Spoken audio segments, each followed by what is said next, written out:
Сәлем баршаңызға, менің каналыма қош келдіңіздер. Мен сіздерге бүгін керемет салат рецепттерімен сіздермен бөліспекшімін. Ол үшін менің видеомның соңында дейін көрулеріңізді сұраймын. Егер де біздің канал ұнап жатса, бізге тіркеліп, лайк басып, достарыңызбен бөлісуді ұмытпаңыздар. Біздің жасағалы жатқан салатымыз өте оңай, қарапайым, тез дайындалатын салаттың түрі. Көріп тұрғандарыңыздай өте керемет салат, дастарханның сәнін келтіретін және қонақтар келген кезде ұялмай алдына тартуға болатын салаттардың бірі. Ал кеттік, енді біз бастаймыз. Бізге керегі 150 грамм шпрот немесе селедка салуларыңызға болады. Біз аяқ киім секілді форма жасап аламыз осылай етіп.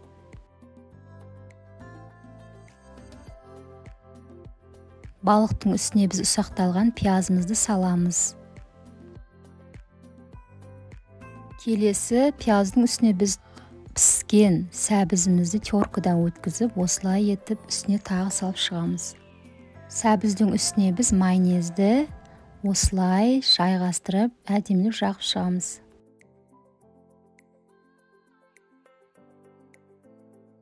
Жағып болған сәбізіміздің үстіне біз піскен картоплымызды саламыз.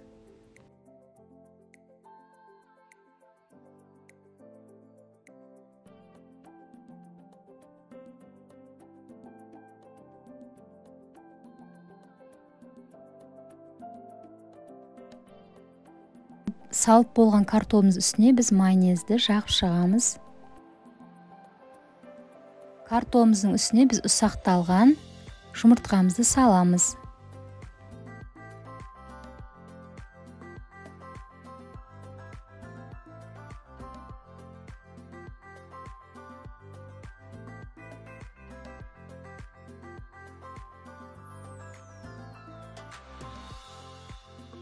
Жұмыртқамызды салып болдық, енді біз үстіне майонезді жағып шығамыз.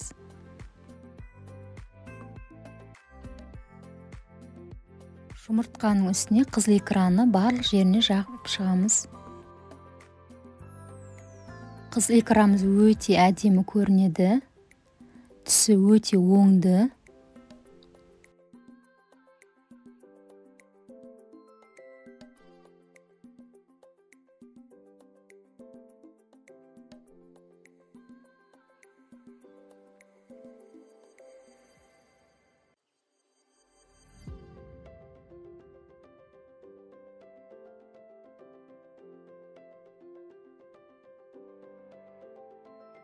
Қызыл икраны барлық жеріне жағып болдық.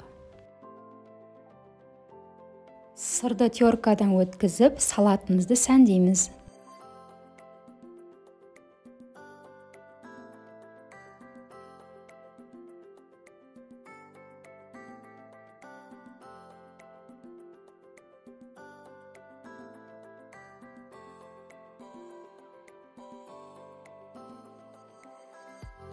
Сәндеп болған салатымыз мінекей дайын болды. Өте керемет, өте әдемі көрінетін салат шықты. Сіздер де дайындап көрулеріңізге болады. Ас болсын.